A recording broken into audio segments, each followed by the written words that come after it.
Hey everyone, welcome back here YouTube channel Dwarika Studies. So हम फिर आ चुके हैं अपनी एक और न्यू वीडियो के साथ में, जिसमें हम करने वाले हैं अपनी क्लास 10th का चैप्टर नंबर 3 यानी कि pair of linear equation in two variables, जिसकी हम एक्सरसाइज 3.2 करने जा रहे हैं, जो कि हमारे एग्जाम के पॉइंट ऑफ व्यू से काफी ज्यादा इंपॉर्टेंट होने वाली है, क्योंकि इस एक्सरसाइज के अंदर कुछ न्यू मेथड सीखने वाले हैं हम, और प्लस हम यहाँ पर इसके इंपॉर्टेंट क्वेश्चन करने वाले हैं। सो स्टार्ट करते हैं अपनी एक्सरसाइज के क्वेश्चन नंबर फर्स्ट के साथ में, जो कि हमारा क्वेश्चन क्या कहता है कि यहाँ पर हमें क्या करना है, solve the following pair of linear equation by substitution method. अब मैंने कहा जैसे कि आपसे कि इस एक्सरसाइज के अंदर हम न्यू मेथड सीखने वाले हैं, जिस मेथड का हमारा नाम होने वाला है सब्स्टिट्यूशन मेथड, जो कि काफी ज्यादा इंटरेस्टिंग और एग्जाम के पॉइंट ऑफ व्यू से क्या बोला मैंने, काफी ज्यादा इंपॉर्टेंट है। सो देखो करना क्या होता है, बात आती है सब्स्टिट्यूशन मेथड, यानी कि सब्स्टिट्यूशन मेथड के अंदर हम क्या करते हैं, सिंपली देखो हमें यहाँ पर दो इक्वेशंस दे रखी होती हैं, जैसा कि हमारे चैप्टर का नाम क्या है, pair of linear equation in two variable, यानी कि यहाँ पर लीनियर इक्वेशंस के पेयर दिए होंगे, जोड़े दिए होंगे। जैसे कि एक लीनियर इक्वेशन ये रही और एक लीनियर इक्वेशन ये रही, यानी कि यहाँ पर दो रैखिक समीकरण दिए हुए हैं। अब सिंपली क्या कह रहा है, इन टू वेरिएबल, यानी कि दो वेरिएबल वाले, दो चर वाले, एक और दो चर वाले। क्लियर हुआ? अब यहां पर कह रहा है कि हमें सॉल्व करना है इन लीनियर इक्वेशंस को, और x और y की वैल्यू हमें फाइंड करके दिखानी है। तो सिंपली भाई देखो हम इन क्वेश्चंस को कैसे करते हैं, यहां पर जो भी दो इक्वेशंस दे रखे होंगे, मेरी बातों को सुनना अच्छे से, देखो क्या है कि यहां पर जो भी दो इक्वेशंस हमें दी हुई होंगी, सिंपली हमें क्या करना है, उन दोनों इक्वेशंस में से किसी भी एक इक्वेशन को सॉल्व करना है और आपको x की वैल्यू निकालनी है, सॉरी x की नहीं, x या y किसी की भी वैल्यू निकालनी है। फॉर एग्जांपल यहां दो इक्वेशन दी हुई है, ये रही, इसे मानते हैं इक्वेशन नंबर फर्स्ट और इसे मानते हैं इक्वेशन नंबर सेकंड, यानी कि समीकरण एक और समीकरण दो। अब सिंपली आपने क्या करना होता है कि माना किसी भी एक इक्वेशन को सॉल्व करो अपनी मर्जी से, और वहां पर x या फिर y की वैल्यू निकाल लो, उसका शून्य जीरो निकाल दो। तो कैसे निकालते हैं, जैसे यहां पर हमें क्या दिया है, इक्वेशन सेकंड को सॉल्व करते हैं, सॉल्व इक्वेशन सेकंड। तो सिंपली इक्वेशन सेकंड हमारी क्या है, x minus y equal to 4 है। माना मुझे x का मान निकालना है, x की वैल्यू निकालनी है, ध्यान से सुनना, अगर x की वैल्यू निकालनी है तो आपको इस y को, माइनस वाई को यहां से हटाना पड़ेगा, और माइनस वाई को दूसरी साइड लेके जाएंगे तो ये क्या हो जाएगा, प्लस। तो x equal to 4 plus y हो जाएगा हमारा। इसका मतलब क्या हुआ, x का जीरो निकल के आ गया, यहां पर x की वैल्यू निकल के आ गई क्या, 4 प्लस वाई। इसका मतलब ये कि हमें ये पता है कि जो x है ना वो 4 प्लस वाई के बराबर है। सिंपल, समझ आया? तो इसका मतलब इसे मान लेते हैं इक्वेशन है, ये भी एक इक्वेशन नंबर 3 मान लेते हैं। अब सिंपली देखो जो भी नई इक्वेशन बनेगी आपको उसे पहली वाली इक्वेशन में, जिसमें दूसरी वाली इक्वेशन में इसमें पुट कर देना है। तो हमारी इसको क्या करते हैं, इक्वेशन थर्ड को पुट करते हैं किसके अंदर, इन इक्वेशन फर्स्ट के अंदर। समझ आया? तो इक्वेशन फर्स्ट हमारी क्या है, x plus y equal to 14, जिसमें हमें क्या पता है कि जो x है वो 4 प्लस वाई के बराबर है। तो ध्यान से देखो, ये जो x है ये किसके बराबर है, 4 प्लस वाई के बराबर है। तो क्या x की जगह 4 प्लस वाई लिख सकते हैं? बिल्कुल। तो सिंपली यहां पर लिखेंगे 4 प्लस वाई इक्वल टू 14। ठीक है, अब देखो ये 1y और ये भी 1y, दोनों के दोनों वेरिएबल्स हैं, दोनों के दोनों चर है, तो 1y और 1y टोटल कितना हो गया, 2y हो गया। तो simple 4 plus 2y equal to कितना हो गया, 14 हो गया। अब यहां पर ध्यान से देखेंगे कि 4 और 14 दोनों के दोनों कैसे नंबर से, हमारे दोनों के दोनों कांस्टेंट है। इसका मतलब हम क्या करना है, हमें यहाँ पर y की वैल्यू निकालनी है। तो 4 प्लस में दूसरी साइड जाके क्या होगा, माइनस में, तो क्या होगा यहाँ पर 2y equal to 14 minus 4। Clear हुआ इतना? तो आगे देखो 2y इक्वल टू 14 में से 4 माइनस करेंगे, क्या बचेगा हमारा 10, मल्टीप्लाई से इसे डिवाइड में लेके जाएंगे, y equal to 10 divide by 2, 2 one 2 और 2 5 10, यानी कि जो y की वैल्यू निकल के आई, करेक्ट वैल्यू, जो y का मान निकल करके आया वो कितना आया, 5 आया। अब एक चीज देखो, क्या हमें x की करेक्ट वैल्यू पता था? नहीं। x के बारे में क्या पता था, जो x है वो 4 प्लस वाई के बराबर है, यानी कि 4 और y के, उसको y को हमने प्लस कर दिया था। तो हम अगर ऐसा करें कि x इक्वल टू क्या था, 4 प्लस वाई था, y की वैल्यू तो करेक्ट पता है, तो क्या इस y की जगह 5 लिख सकते हैं? बिल्कुल। तो y इक्वल टू 4 प्लस 5, यानी कि x इक्वल टू कितना आ गया, 9 आ गया। तो सिंपली हमें x और y की दोनों की वैल्यू करेक्ट पता चल गई। समझ आया? इसे कहते हैं सब्स्टिट्यूशन मेथड। उम्मीद करता हूं बहुत अच्छे से क्लियर हुआ होगा, और अच्छे से क्लियर हुआ है तो जल्दी से वीडियो को लाइक कर दीजिए और अपने फ्रेंड्स तक शेयर कर दीजिए। ठीक है, और अगर वीडियो को सब्सक्राइब नहीं किया है तो जल्दी से वीडियो को सब्सक्राइब कर लीजिए और बेल आइकन बटन को ऑन कर लीजिए, जिससे कोई भी न्यू वीडियो आएगी वो डायरेक्ट आप तक पहुंच सके। क्लियर हुआ? तो इसके नेक्स्ट पार्ट की तरफ। नेक्स्ट पार्ट, सेकंड पार्ट क्या है कि s minus t equal to 3 दिया हुआ, यानी कि जो हमें फर्स्ट इक्वेशन दी हुई है वो कितनी है, s minus t equal to 3, और जो सेकंड इक्वेशन है s डिवाइड बाय 3 और t divide by 2 equal to 6, यानी कि बच्चे इसे देख करके अगेन कंफ्यूजन। तो यार देखो कंफ्यूज तो मत होना, सिंपली बहुत इजी है। यहां पर आपको क्या बनाना है, लीनियर इक्वेशन बनानी है। तो लीनियर इक्वेशन सिंपली कैसी होनी चाहिए, ये तो हमारी फ्रैक्शन में, ये तो हमारी भिन्न में दी हुई है, यानी इस फ्रैक्शन को आपको खत्म करना है। और फ्रैक्शन वैल्यूज को खत्म कैसे करते थे, तो सिंपली देखो यहां पर क्या लिखा है, s by 3 t by 2 equal to 6। हमें इसको नीचे वाले 3 और 2 को तो हटाना है, कैसे हटाएंगे, 3 और 2 का एलसीएम ले लेंगे, यानी कि इनको प्लस कर देते हैं। 3 और 2 का एलसीएम लेंगे कितना आएगा, 6 आएगा। क्लियर हुआ? 3 2 का एलसीएम लेकर देखो आप, 3 और 2 का एलसीएम लेंगे तो 3 1 जा 3 और 2 का 2, 2 1 जा 2 आ जाएगा, 3 2 जा 6, यानी कि ये हमारा क्या हो गया, एलसीएम। अब क्या करते थे भाई, क्रॉस मल्टीप्लाई कर दो, 2 को s से मल्टीप्लाई करेंगे तो 2s प्लस 3 को t से मल्टीप्लाई करेंगे 3t इक्वल टू कितना हो गया हमारा, 6 हो गया। समझ आया? अब देखो जिसके नीचे कुछ नहीं होता उसके नीचे 1। और अब आपको जो मेन चीज याद रखनी है वो ये कि यहां पर जब भी इक्वल टू का निशान हो या फिर ये साइन हो और दूसरी साइड में दोनों तरफ क्या लिखा हो, फ्रैक्शन वैल्यू, बटे वाली संख्या लिखी, तो हमेशा याद रखना उस टाइम पर आप क्रॉस मल्टीप्लाई कर देंगे, यानी कि 1 को इससे मल्टीप्लाई और इसको इससे मल्टीप्लाई। 1 को किसी से मल्टीप्लाई करते हैं तो हमारा आंसर वही होता है, और 6 को 6 से मल्टीप्लाई करेंगे कितना आएगा, 6 6 जा 36। तो सिंपली ये क्या आ गया, 36। तो अब देखो क्या ये लीनियर इक्वेशन प्रॉपर्ली बन चुकी है, बिल्कुल बन चुकी है। अब सिंपली जैसे हमने फर्स्ट पार्ट को करा, सेम वैसे ही सेकंड पार्ट को भी सॉल्व करेंगे, बहुत इजी होगा और अच्छे से समझ आएगा। बस देखना और अपने ध्यान को यहीं पर रखना। जैसे कि मान लो हमें यहां पर s की या फिर t की वैल्यू फाइंड करनी है। क्लियर हुआ? तो भाई इसे हम कौन से मेथड से कर रहे हैं, सब्स्टिट्यूशन मेथड से कर रहे हैं। और सब्स्टिट्यूशन मेथड से करने का क्या तरीका बताया कि 2 इक्वेशन है, उन दोनों इक्वेशंस में से किसी भी एक इक्वेशन को आपने सॉल्व करना है और सॉल्व करके s की या फिर t की वैल्यू फाइंड करनी है। तो सिंपली देखो इस इक्वेशन को करते हैं हम सॉल्व। यहां पर क्या है आपका, s minus t equal to 3 है, माना मुझे s की वैल्यू निकालनी है, तो माइनस वाली वैल्यू दूसरी साइड जाके क्या होगी, प्लस हो जाएगी। तो simple s equal to 3 plus t हो जाएगा। क्या हो जाएगा, s equal to 3 plus t हो जाएगा। ठीक है, तो इसका मतलब मुझे ये पता चल गया जो s की वैल्यू है ना, s का जो मान है वो 3 प्लस टी के बराबर है। मुझे दूसरी इक्वेशन में जहां भी x दिखेगा, s दिखेगा सॉरी, मैं वहां क्या लिख सकता हूँ, 3 प्लस टी लिख सकता हूँ। जैसे आपने 9th क्लास के अंदर कैलकुलेशन में करा था कि भाई अगर x की वैल्यू 1 दी होती थी तो आप पूरे की पूरे इक्वेशन के अंदर पुट कर देते थे।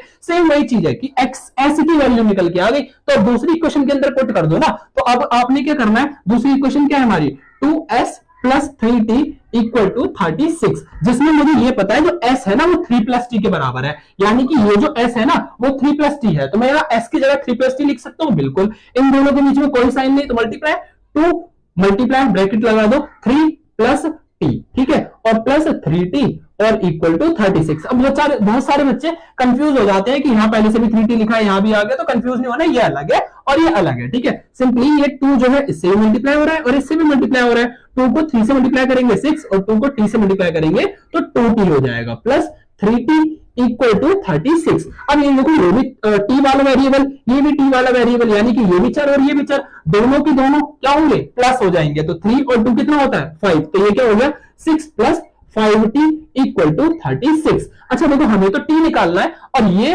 और ये दोनों क्या है, कांस्टेंट है, अचर है। तो 6 प्लस से दूसरी साइड जाके क्या होगा, माइनस। तो 5t equal to 36 minus 6, 5t equal to 36 में से 6 माइनस करेंगे 30। अब देखो ये क्या 5t है, हमें क्या निकालना है, t। 5 मल्टीप्लाई में, और मल्टीप्लाई वाला हमेशा याद रखना इक्वल टू के बराबर के दूसरी तरफ जाके भाग हो जाता है, क्या होता है, डिवाइड हो जाता है। तो t equal to 30 divide by 5, 5 6 का कितना हो गया 30, यानी कि t की वैल्यू कितनी आ गई, 6 आ गई। समझ आया? और मैंने क्या कहा कि जब हमारी एक वैल्यू किसी भी एक चर की, एक किसी वेरिएबल की वैल्यू निकल के आ जाए तो उसे दूसरे के अंदर पुट कर दो। सिंपली देखो हमने क्या माना था, यहां पर हमने माना था कि जो s है ना वो किसके बराबर है, 3 प्लस t के बराबर है, 3 प्लस टी। तो मुझे यहां पर देखो क्या पता है कि t की जो वैल्यू है ना वो 6 है, तो क्या मैं इस t की जगह 6 लिख सकता हूं, बिल्कुल। तो क्या होगा, 3 प्लस 6 कितना हो गया, 9, यानी कि s की वैल्यू भी मुझे पता चल गई और t की वैल्यू भी मुझे पता चल गई। था ना easy question?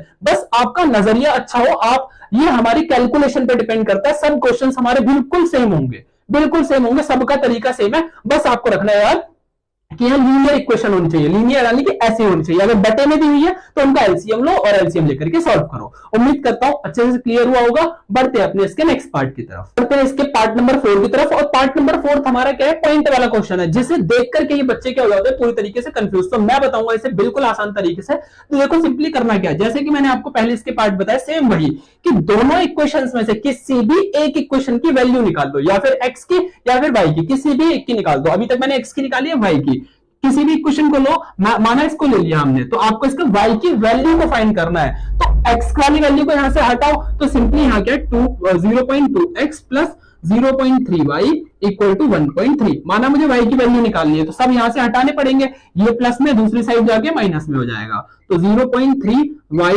Equal to 1.3 minus 0.2x, और 0.3 मल्टीप्लाई में y के साथ, तो मल्टीप्लाई से डिवाइड में चला जाएगा, y equal to 1.3 minus 0.2x और डिवाइड बाय 0.3, यानी कि y की वैल्यू कितनी आ गई आपकी, y की वैल्यू, हमारी y की वैल्यू यहां पर आ गई है। क्लियर हुआ? अब मैंने क्या बताया, जो भी वैल्यू निकलेगी उसे दूसरे के अंदर पुट कर दो। जैसे y की वैल्यू निकली, इसके अंदर पुट कर देंगे। इक्वेशन क्या है हमारी, 0.4x plus 0.5y equal to 2.3। हमें यहाँ क्या पता है कि y की जो वैल्यू है ना वो ये दी हुई है, तो यहाँ पर ये जो y है, इस पूरे छोटे से y की जगह हम इसको लिख देंगे, समझे, और इस 0.5 को मल्टीप्लाई में रख लेंगे यहाँ पर। तो सिंपली देखो 0.4x प्लस 0.5 y की जगह पर इस पूरे को लिख देंगे, यानी कि 1.3 माइनस 0.2x डिवाइड बाय 0.3, और मल्टीप्लाई क्लोज कर दिया हमने ब्रैकेट, और इक्वल टू 2.3 आ जाएगा। देखो अच्छे से समझ आएगा अब आपको नॉर्मल, कि ये तो नॉर्मल ऐसा कैसे लिखेंगे, क्या 0.4x, ठीक है। अब यहाँ प्लस का साइन है, वो भी लिखेंगे सेम। अब ये जो 0.5 है, ये इन दोनों की दोनों नंबर से क्या है, मल्टीप्लाई हो रहा है, तो सिंपल मल्टीप्लाई करो। अब आप यहाँ पर डर रहे हैं कि यार ये पॉइंट वाले डिजिट्स को मल्टीप्लाई कैसे करना है, तो इससे भी मैं ऐसे बताऊंगा कि आप दिमाग के अंदर इसे सॉल्व कर सकते हैं। तो देखो सिंपल, 0.5 को आपको 1.3 से मल्टीप्लाई करना है, तो ये क्या 1.3, ध्यान से समझना। थोड़ी से एक सेकंड के लिए आप क्या करो, इन पॉइंट्स को भूल जाओ। तो सिंपल, इसको भी भूल गए, इसके भी पॉइंट को भूल गए, तो यहाँ 13 लिखा हुआ है, यहाँ 0.5 मतलब 5 लिखा हुआ है, और 13 5 से कितना होता है, 65 होता है। क्लियर हुआ? कितना होता है, 65 होता है। 13 5 जा 65। अब यहाँ पर टोटल कितने पॉइंट हटाए थे आपने, एक के बाद यहाँ था और एक के बाद यहाँ था, यानी कि टोटल 2 पॉइंट हो गए। यानी कि आपको क्या करना है, पीछे से 2 के बाद पॉइंट लगा देना, 1 2, तो पॉइंट यहाँ आ जाएगा। तो आंसर क्या होगा, 0.65 हुआ। तो इसकी जगह पर हम यहाँ पर क्या लिख सकते हैं, इसको इससे मल्टीप्लाई करके 0.65 लिख सकते हैं। समझ आया होगा? अगेन देखो और समझ आ जाएगा कि 0.5 को इससे मल्टीप्लाई करना है, तो यहाँ क्या है 0.2 और 0.5, तो मैंने क्या कहा, पॉइंट को रुक जाओ, हटा दो एक सेकंड, क्या बचा 5 और 2, और 5 2 कितने होते हैं, 10 होते हैं। कितने होता है, 10। कितने पॉइंट हटाए आपने, 2 पॉइंट हटाए, यहां भी एक के बाद था, यहां भी एक के बाद था, यानी कि 2 के बाद हो गया, पीछे से 2 के बाद पॉइंट लगा दो, यहां पर आ जाएगा। तो इसे कैसे क्या बोल सकते हैं, 0.10 बोल सकते हैं। तो सिंपली जब 0.5 को 0.2 से मल्टीप्लाई करेंगे तो 0.10 आएगा, ठीक है, माइनस का 0.10, और x था इसके आगे, x आ गया माइनस, ये वाला यहां पर लगा दिया। समझ आया? इन दोनों के नीचे क्या था, 0.3 था, तो इन दोनों के नीचे क्या लगा देंगे, 0.3 लगा देंगे। समझ आ गया इतना? ठीक है। अब देखो आगे क्या करना है, इक्वल टू में क्या लिखा है, 2.3 लिखा हुआ है, सिंपल। अब देखो भाई आगे इसको आगे कैसे सॉल्व करें, तो देखो ये क्या है, फ्रैक्शन वैल्यू, यानी कि भिन्न दिया हुआ है, बटे वाली संख्या, और ये सिंपल संख्या दी हुई है। अब मैंने आपको इतना पहले से पता है कि जिसके नीचे कुछ नहीं होता उसके नीचे क्या होता है, 1 होता है। समझ आया? ऐसे ही इसके नीचे भी कुछ नहीं है, तो यहाँ भी हमारा क्या होगा, 1 होगा। अब आपने इसको और इसका दोनों का एलसीएम ले लेना है, और एलसीएम हमारा क्या आएगा, 0.3 ही आएगा। तो हमारा एलसीएम क्या आया, माना 0.3 ही आया। समझ आया? देन क्रॉस मल्टीप्लाई कर दो, यहाँ पर इसको इससे मल्टीप्लाई कर देंगे, इसको इससे मल्टीप्लाई, यानी कि देखो ऐसे होता है, 1 को इससे डिवाइड करो, 1 के टेबल में 0.3 कब आता है, 0.3 पे आएगा, जिस पर आता है उसे ऊपर वाले से मल्टीप्लाई। कैसे, इसको ये देखो 1 के टेबल में कब आता है, जब आता है उसे ऊपर वाले से मल्टीप्लाई कर दो, या फिर डायरेक्ट क्रॉस मल्टीप्लाई कर दो, ठीक है। और देखो इससे क्रॉस मल्टीप्लाई करेंगे, पॉइंट हटा दो, 4 3 जा 12 हो गया, 2 के बाद पॉइंट लगा दो, यानी कि 0.12, यहाँ x था तो यहाँ x लगा देंगे, ठीक है। प्लस सिंपली 1 को किसी से मल्टीप्लाई करते हैं, वही आ जाता है, ठीक है, माइनस 0.10x इक्वल टू में क्या है, 0.2.3 डिवाइड बाय 1। और अभी मैंने आपको पिछले क्वेश्चंस में क्या बताया कि कहीं पे आपको इक्वल टू का निशान दिखेगा तो वहां भी क्रॉस मल्टीप्लाई होती है, इसकी इससे मल्टीप्लाई होगी, इसकी इससे मल्टीप्लाई होगी। समझ आया? तो 1 की किसी से मल्टीप्लाई करते हैं वही आता है। ये देखो, ये भी x और ये भी x, ये प्लस और ये माइनस 0.12 में से 0.10 माइनस करेंगे कितना बचेगा 0.02 बचेगा। देखो 0.12 में से 0.10 माइनस करेंगे कितना बचेगा 0 यानी कि 0.2 बचा। समझ आ गया ना, कितना बचेगा हमारा 0.2 x प्लस 0.65 और इक्वल टू में हमारा कितना है डिवाइड में 0.3 इक्वल टू 2.3 डिवाइड 1। समझ आ गया। अब देखो इसको इससे क्रॉस मल्टीप्लाई कर देते हैं, इसको इससे कर देते हैं, तो 0.2x प्लस 0.65 इक्वल टू ये क्या लिखा है 23, ये क्या लिखा है 3, तो भाई हम क्या कर देंगे 23 को 3 से मल्टीप्लाई कर देंगे, 3 3 9 3 2 6, क्या बन गया 69। इधर एक के बाद इधर भी एक के बाद पॉइंट यानी कि 2 के बाद लगा दो तो 0 पॉइंट क्या हो जाएगा हमारा 69 हो जाएगा। ठीक है, तो यहाँ क्या लिख सकते हैं 0.69। ठीक है, ये हमारा क्या आ गया 0.69 आ गया। अब आगे 1 को किसी से मल्टीप्लाई करते हैं हमारा वही आ जाता है। अगेन देखो 2.3 को हमने यहाँ पर इससे मल्टीप्लाई कर दिया यानी कि 2.3 यानी कि 23 हो गया और ये क्या हो गया 3 हो गया।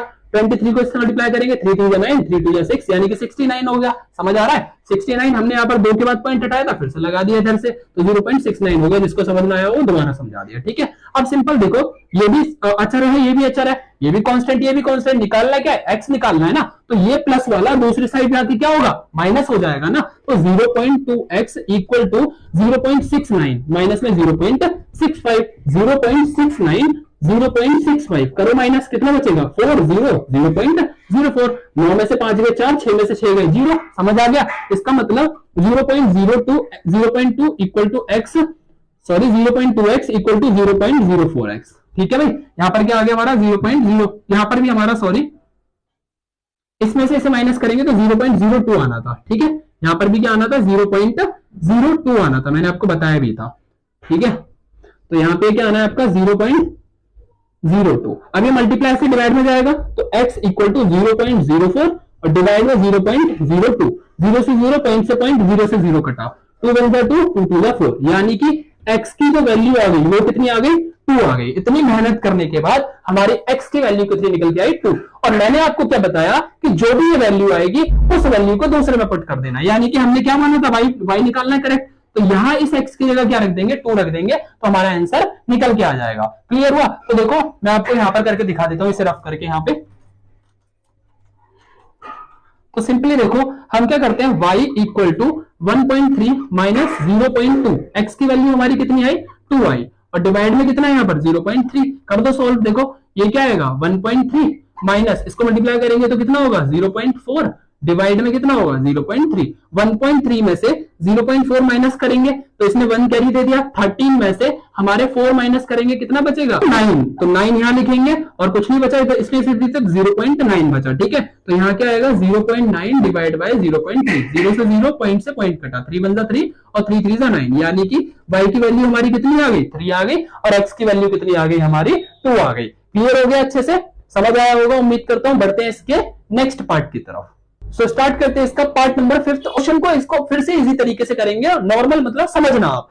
तो देखो सिंपली करना क्या है, 2 इक्वेशन दिए, दोनों इक्वेशन में से किसी को भी सॉल्व करो और x और y की किसी की भी वैल्यू फाइंड करो। तो सिंपल जैसे माइनस वाला है, माइनस वाले को सॉल्व करना इजी है तो इसको सॉल्व करते हैं। √3x लिखा है यहाँ पर, ये माइनस से प्लस में चला जाएगा तो इक्वल टू क्या हो गया √8y हो गया। समझ आया होगा, माइनस वाला दूसरी साइड जाके क्या होता है प्लस हो जाता है, तो प्लस हो गया 0 प्लस कर दिया।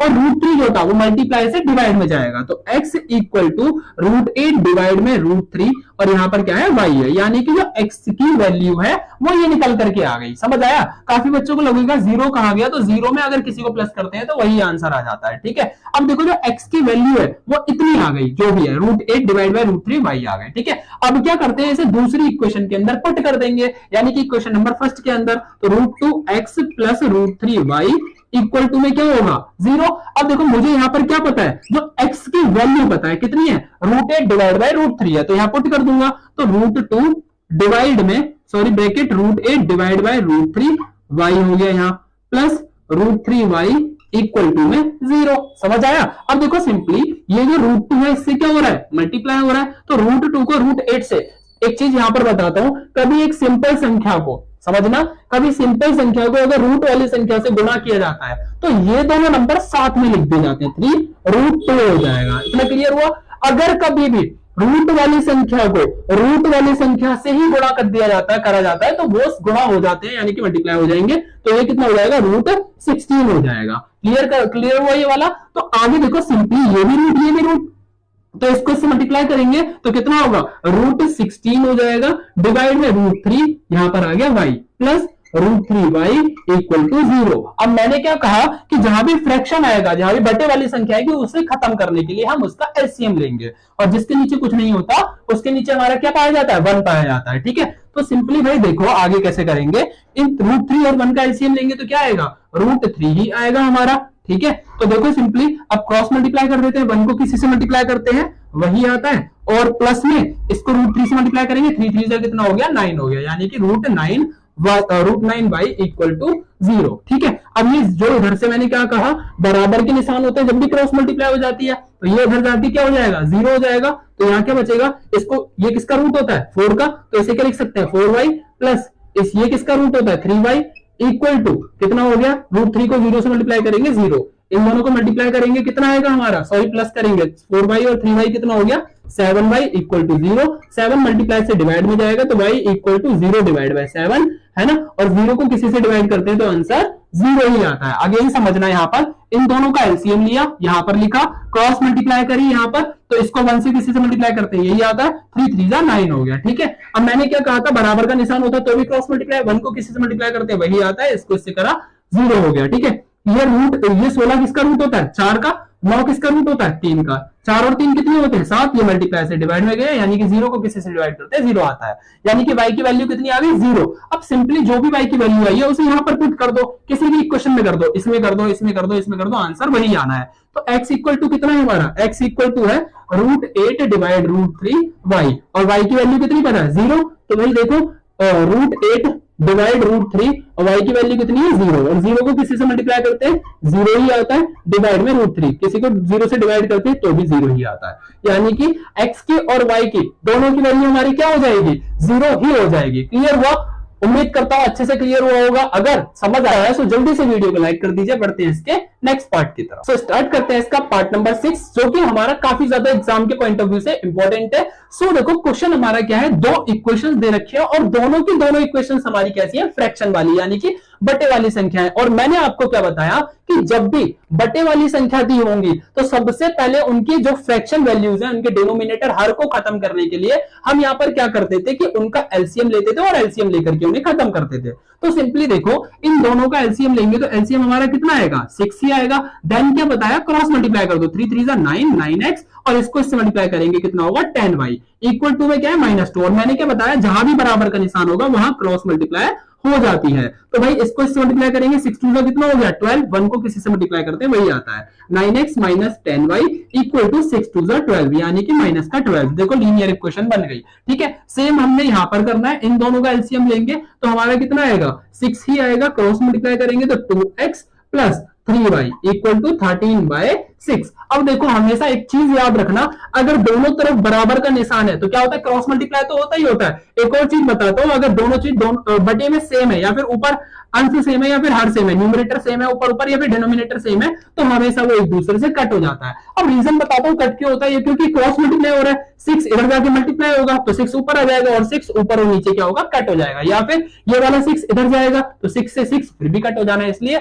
न्यूमरेटर से न्यूमरेटर और डिनोमिनेटर से डिनोमिनेटर हमारा कट हो जाता है। सिंपली क्या बचेगा यहाँ पर, 2x plus 3y equal to 13। देखो हमारी ये भी लीनियर इक्वेशन बन गई। और अब क्या करना होता है कि दोनों इक्वेशन से किसी भी इक्वेशन को x की या फिर y की वैल्यू फाइंड करनी होती है सब्स्टिट्यूशन मेथड के अंदर। तो सिंपली देखो यहां पर किसी भी एक इक्वेशन को सॉल्व कर लो। लाइक हम इस इक्वेशन को सॉल्व करते हैं, 9x ये माइनस से उधर जाके प्लस होगा तो -12 प्लस 10y, ये मल्टीप्लाई से डिवाइड में जाएगा तो x की वैल्यू आ गई -12 प्लस 10y डिवाइड बाय 9। ठीक है, यानी कि हमें अगली इक्वेशन में जहां पर भी क्या दिखेगा, हमें यहां पर x दिखेगा तो उसकी जगह इसे पुट कर देंगे, यानी कि यहां पर इस x की जगह पर क्या पुट कर देंगे, इसे। तो 2 मल्टीप्लाई में माइनस का 12 plus 10y divide by 9 plus 3y equal to 13। समझ आ रहा है? तो सिंपली 2 इससे भी मल्टीप्लाई होगा, इससे भी मल्टीप्लाई होगा।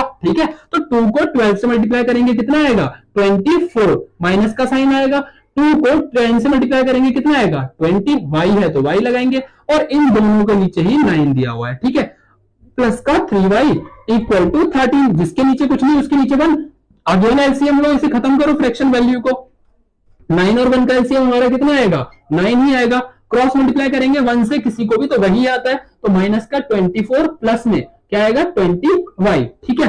आगे 9 को 3 से मल्टीप्लाई करेंगे कितना आएगा 27y इक्वल टू 13, ठीक है। अब ये देखो 9 है 13 से क्या हो रहा है क्रॉस मल्टीप्लाई हो रहा है, तो इसको भी मल्टीप्लाई करते हैं, ठीक है। तो देखो ये भी y वाला ये भी y वाला, 20 और 14 से 27 कितना हो गया 47y, तो माइनस का 24 प्लस का 20 और 27 कितना 47y हो गया। और 39 का वहां कितना लिख देंगे 117 लिख देंगे, क्लियर। अब देखो सिंपली यहां पर देखो आप, ये जो वैल्यू है और ये जो वैल्यू है 117 और माइनस का 24 दोनों के दोनों अचर हैं, यानी कि कांस्टेंट है, और कांस्टेंट के पास जाएगा क्योंकि y की वैल्यू निकालनी है, तो माइनस वाला दूसरी साइड जाके क्या होगा प्लस।